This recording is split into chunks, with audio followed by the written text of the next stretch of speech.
Jadi tidak bau juga masyarakat sekitarnya. Itu cara pembuangan limbah yang baik seperti apa nanti dari LH yang akan menjelaskan.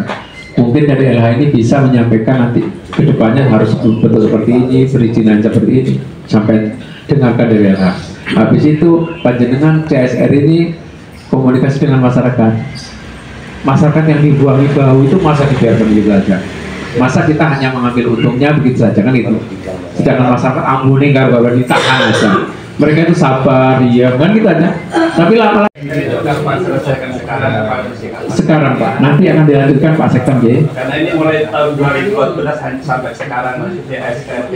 Ya, monggo nanti CSR itu harus seperti apa, sanksinya harus apa, ini nanti Pak Bu Heri yang menjelaskan. Orang perusahaan yang tidak memberi CSR itu tidak bisa kemudian ujuk-ujuk, nah ujuk-ujuknya apa bahasa Indonesia? Tahu-tahu. Tahu-tahu, aku no kudu DKI, aku kudu jalur iki gitu. Terkadang bahwa masyarakat ini itu lebih mengedepankan keinginan, jadi bukan kebutuhan. Nah kalau keinginan biasanya ini adalah keinginan personal, pribadi-pribadi, sehingga ini tidak mencerminkan kebutuhan bersama. Padahal kami di pemerintah daerah, di perusahaan yang nanti akan memberikan bantuan, ini anggarannya pasti terbatas. Pasti terbatas, sama dengan Bapak Ibu sekalian. Misalnya anaknya wayai sekolah, kemudian kudu bayar listrik, kudu bayar bani dan lain sebagainya, ini kan harus diatur. Mana yang paling prioritas bisa segera dieksekusi. Nah itu Bapak Ibu sekalian harus ngobrol ini, berdiskusi. Kalau Bapak Ibu yang akan mengajukan bantuan itu harus berdiskusi dengan semua supaya ini menjadi gambaran kebutuhan bersama. Sekali lagi CSR itu bukan kebutuhan pribadi-pribadi. Kalau kebutuhan pribadi-pribadi bangkrut di perusahaan. Setiap kali gampang tadi jemuran. Nah jemuran itu menjadi tidak enak gitu Bapak Ibu ya, dilihat gitu. Menjadi tidak enak, walaupun itu hal yang lumrah karena memang lokasinya kebetulan Solong itu ada melewati perumahan kampung, jadi perumahan warga. Tetapi ini bisa sebetulnya Bapak Ibu merekayasa gitu, merekayasa. Kalau misalnya laundry, nanti laundry jemurnya juga di mana? Apakah ada mungkin? Dan itu memang salah satu solusi. Tetapi iya, kalau misalnya hanya sementara waktu atau hanya sekali dua kali tamu akan berkunjung. Tapi ini tamunya Solong kan tiap hari ada tamu. Apakah tiap hari harus nyuci di laundry? Kan nggak memungkinkan. Mungkin dikasih kere yang kayak gini nih Pak ya. Jadi setiap kali ada tamu kerenya sudah ditutup, jemurannya ada di uang ya, di teras ya, di teras tutup. Itu mungkin akan lebih praktis, atau mungkin perlu mengedukasi masyarakat. Kalau dulu saya masih kecil itu diajari pelajaran PKK itu bagaimana menjemur yang cantik gitu. Menjemur yang cantik artinya daleman-daleman cemara. Ambil ini 3 paket misalnya. Ada pendidikan, ada kesehatan, ada ekonomi, ada infrastruktur. Jadi nanti akan kita pilah-pilah supaya perusahaan tidak kesulitan gitu. Perusahaannya kan mau membantu dan ada yang minta bantuan, ini supaya ketemu. Supaya ketemu. Jadi pemahaman seperti itu ya Bapak Ibu. Jadi CSR itu disusun oleh perusahaan, baik kegiatan fisik maupun kegiatan non fisik, baik kegiatan sosial, kegiatan ekonomi, kesehatan, pendidikan, dan infrastruktur.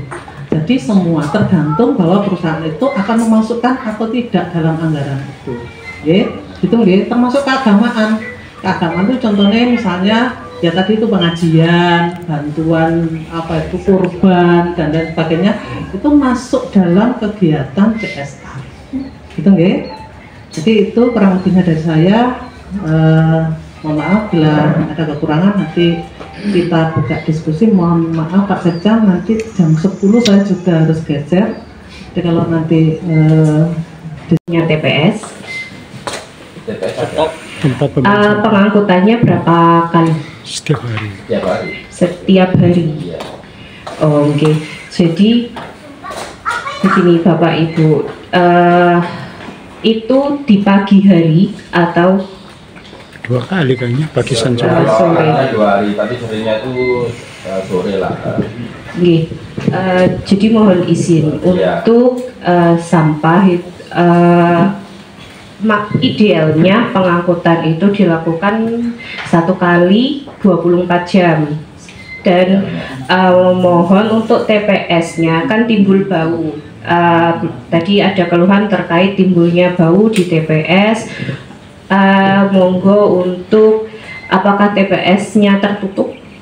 Sebenarnya pinggir jalan, iya Pak, boleh kondisikan Pak. Monggo dikondisikan karena ketika sampah sampah domestik terkena air itu pasti akan menghasilkan lindi dan itu yang akan menyebabkan sampah itu menjadi bau. Nah, di sampah itu idealnya 1 kali 24 jam harus diangkut dan pastikan tidak terkena air. Karena kenapa sampah itu bisa bau? Biasanya terkena air akhirnya menghasilkan lindi dan itu mengakibatkan bau. Nah, itu ada beberapa dasar peraturan terkait pengelolaan sampah, yaitu ada di Perda 6 yang tadi sudah saya sebutkan, ada juga peraturan Undang-Undang tentang pengelolaan sampah tahun 2008. Nah, itu juga membahas tentang pengelolaan sampah. Khususnya Kelurahan Kelata. Bapak Ibu, saya di sini mewakili dialog. Khususnya pada umumnya saya mewakili pengusaha yang ada di sekitar wilayah Solok ini. Ini yang pertama, kita belum ada satu forum komunitas yang jelas terkait dengan CSR ini. Sementara ini kalau dari pihak hotel, terutama saya komunikasinya sama Pak Medi, sama RW, nanti sama RT begitu. Jadi komunitasnya sempit. Kalau memang kedepannya nanti program CSR ini mau jelas bagaimana, monggo kita bentuk forum yang jelas. Jadi panitia CSR-nya Solong ini kita bentuk satu grup jelas. Dan nanti 1 tahun kedepannya program-program apa saja di dalamnya, kegiatannya apa saja. Jadi kami juga jelas kita mau support di mananya. Sudah nggak pakai sumur lagi. Oke. Jadi mohon izin, ini nanti seperti saya katakan tadi, teman-teman bidang wasdal akan turun dan apabila nanti mungkin misalkan teman-teman wasdal turun tapi di sana ternyata kondisinya oke, suatu saat nanti timbul bau lagi, monggo menghubungi LH. Karena ketika kita datang ke sana kondisinya oke, ya sudah, kita nggak bisa ngapa-ngapain. Karena ketika kita datang kondisinya bagus, tapi ketika nanti kondisinya tidak bagus, monggo menghubungi LH, bersurat atau bisa melakukan pengaduan di IG-nya di LH Banyuwangi, bisa menghubungi. Saat ini ada bau dan sebagainya di lokasinya di sini. Ada mungkin sumbernya dari PT ini atau gimana, monggo pengaduan bisa dilakukan ke DLH terkait itu. Kemudian terkait sampah, seperti yang saya sampaikan tadi, dasarnya adalah Perda 6 yang telah Perda 9 yang telah diubah Perda 6 itu tahun 2022. Dan untuk TPS, pembangunan TPS itu bisa syarat-syaratnya mengacu pada Permen PU nomor 470 tahun 2013. Monggo di sana disebutkan beberapa syarat untuk pembangunan TPS, di mana pasal 20 ayat 4 di sana disebutkan tersedia sarana untuk mengelompokkan sampah menjadi paling sedikit 5 jenis sampah.